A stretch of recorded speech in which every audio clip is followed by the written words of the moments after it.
75 feet. The super secret deep water gauge in the middle. Now this is a thin skin boat.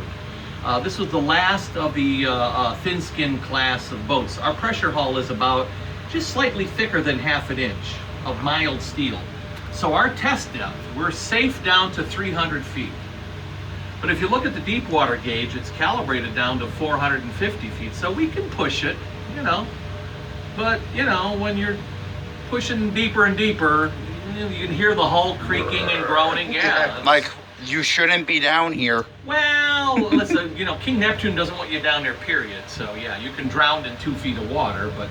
But yeah, so now the Vallejo class boats that were entering the service just as we were entering service, they had started building the replacement boats before COD was finished. They had pressure hulls almost an inch thick of high tensile steel. They could go almost twice as deep. So I think of all submariners as heroes, but the heroes among heroes are the guys on the thin skin boats. Yeah. The attack center is above us. Well, by the way, that's the backup steering. We steer from above.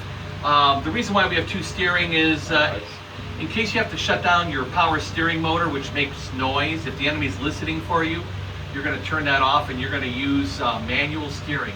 It's going to take 3 guys to crank that wheel around. You want a good workout? Crank that under manual power.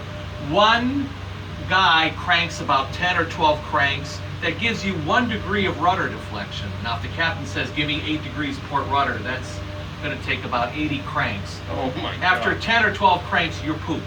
The second guy takes over, then the third guy, and then hopefully by the time he's pooped, the first guy's caught his breath and he can take over again. Yeah. Now, halfway up the ladder, you'll see the attack center. You can stand here and look if you don't want to climb another ladder, but the closest periscope is the night search scope. Directly above the hatchway is a red light on the ceiling. Next to it is a gray box with red switches. Those are the firing buttons. Okay? We're going to do an alarm test. So here's general quarters or battle stations alarm. Guys, bang your bat. That's right, you don't have any battle stations. Here's a collision alarm. Don't want to hear the collision alarm. Yeah, Because we got to close all the water tank doors. Somebody's about to hit us. That's the old ship hard there. Okay, pucker up. Here's the diving alarm. 2 blasts means dive, 3 means surface. Holy crap. It's a little louder than the other. Can I try? Which one is it? Push it toward me once. Yeah. Okay, that's good, Jeff. All right? Let's go aft. Canned food everywhere. Oh yeah, I see it. Here's the canned food locker, but you can't feed everybody for 75 days with what you can stow there.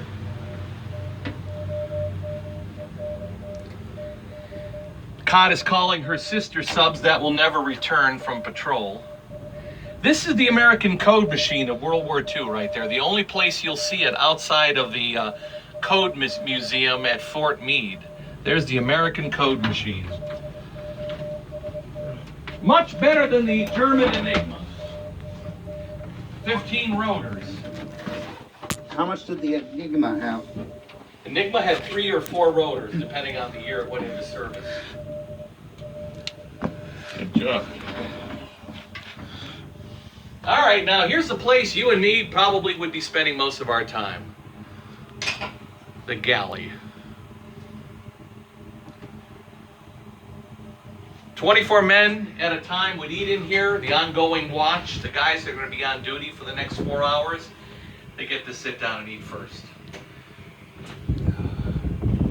And you can see they eat off a plain white diner china, but that's still better than the surface Navy enlisted men. They're eating off the cafeteria trays. Refrigerator space, there's the magazine right under his tush in a separate locker. There's a picture of the hatch open down to the magazine on the bulletin board. Don't look at the girls, look at the guys. I am. I'm 20, give me a break. All right, oh, you're a healthy guy.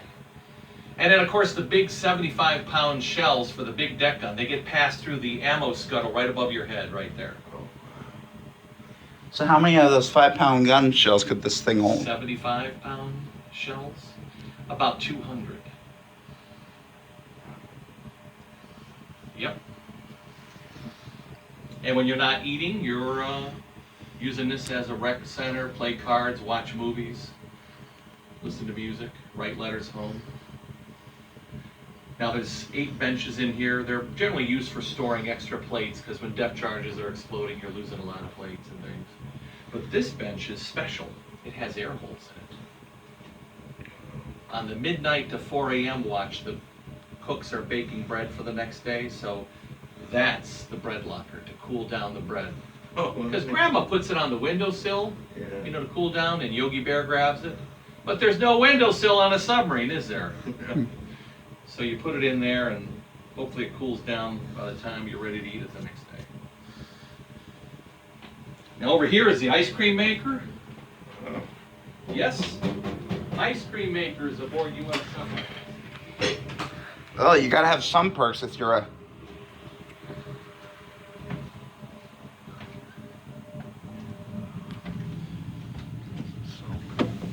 Now, we're doing painting in here, so we double stacked the 18 of the outboard bunks where we're painting, we're going to paint. They're all stacked here, but there's 36 beds in here. This is where most of the guys head to sleep. You can see that it looks pretty wide open. Please don't go over there. There's some wet crap.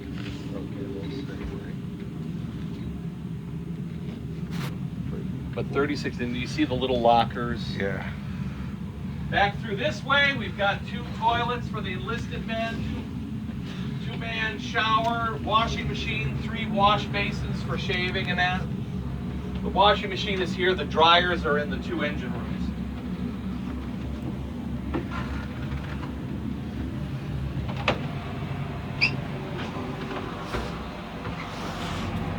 Here, you take the phone. Just until I get over there.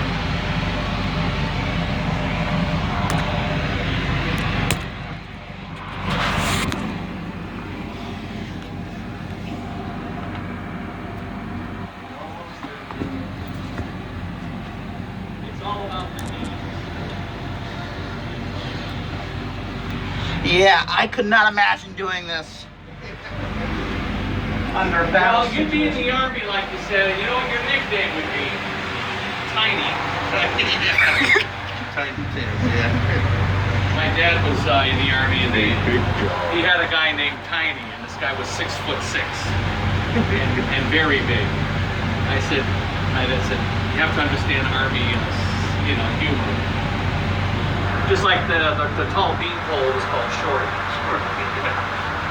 The first 2 of our 4 main diesel generators. The cot is always electrically powered.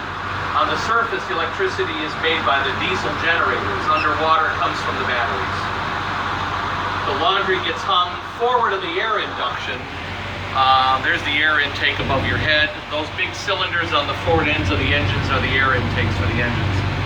Since we're on the surface 95% of the time, you have a powerful draft of air being sucked past the wet clothes into the engine and everything. So and the heat from the engines helps too. Okay?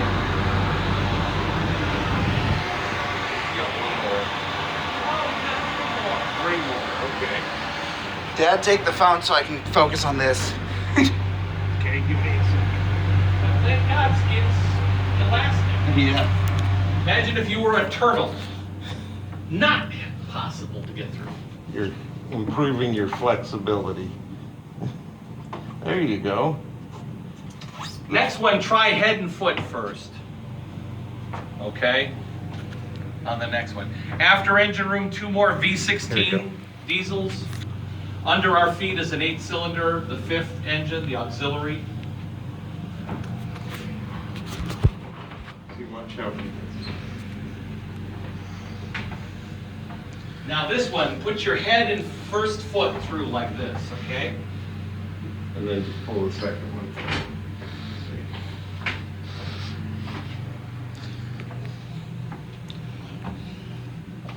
Like that? Yep, like that.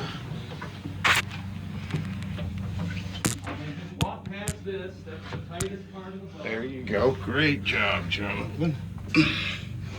You see? I did it.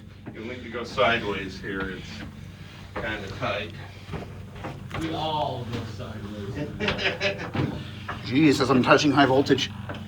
Well, luckily it's Probably not energized. Well, it is really tight for you, John.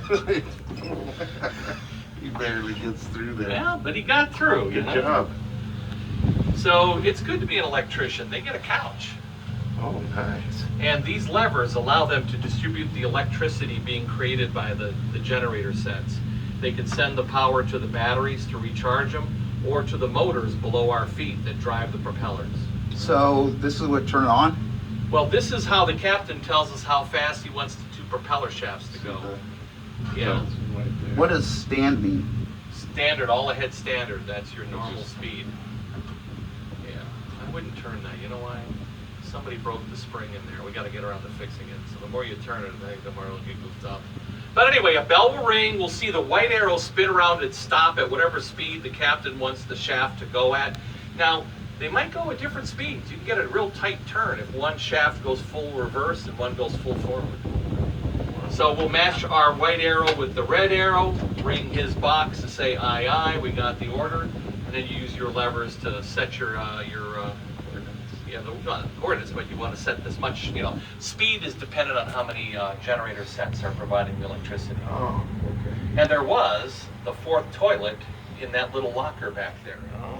But on the 7th patrol, somebody sleeping in the next room was using that and making life miserable. If you follow. Yeah. Okay, and they asked him nicely, use the two heads further forward. He didn't listen to him, but he should have. So he kept stinking them out. So they wrapped some copper wire on the back of the black toilet seat. They painted it black in case he was an observant chap, but he wasn't. They connected the wire to the electrical generator box, and a couple thousand volts told him, don't use this again.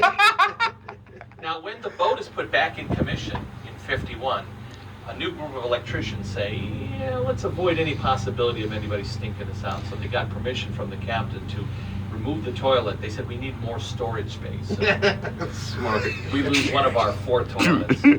Now check this photo out. This is a picture of this room on the last patrol. The guy's sitting where you would be sitting if you had plopped down. We know he's the lowest ranking electrician just by looking at his pants. Oh, yeah. Battery acid burn holes. He had to climb on top of the batteries with a hygrometer, suck up some of the sulfuric acid to check the charge state. And no matter how careful these guys were, they always splashed some acid on themselves. So, yeah, your pants came out smoking. Jeez. All right, one last door, then it's the hatch. So let's give it your best shot. Head and You want foot to go first. Sure, you film and stuff. Head, foot first, remember? Well, he's going sideways. Head first. Head, you duck your head down with your foot. Same time. There you go. And now just fall forward. There you go. And then just bring the back leg through. There you go. I did it. You did.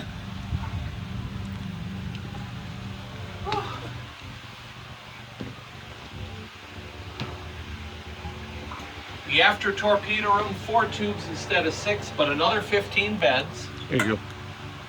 Some display cases showing off some of the souvenirs the crew collected. We have an acoustic homing defensive torpedo right here. It would swim out under its own power. It wasn't blown out with compressed air. And it would begin listening for the loudest noise. And it would automatically head there? Now, if it thinks we're making more noise than the target ship, it can turn around. So we have a safety system in it. It will turn its detonator off if it's seeking out a noise that's 100 feet or above. If it's deeper than 100 feet, the warhead turns itself off. So we're firing it at 130 feet. So if it does come back, the warhead won't blow us up. Active. All right. We have the last 5 feet of a periscope. During the early part of the war, we painted periscopes pink because we thought the human eye couldn't see pink at long distances. We did an experiment and found out we can see pink. Quite well. Yeah. Well, I don't know about quite well, but yeah.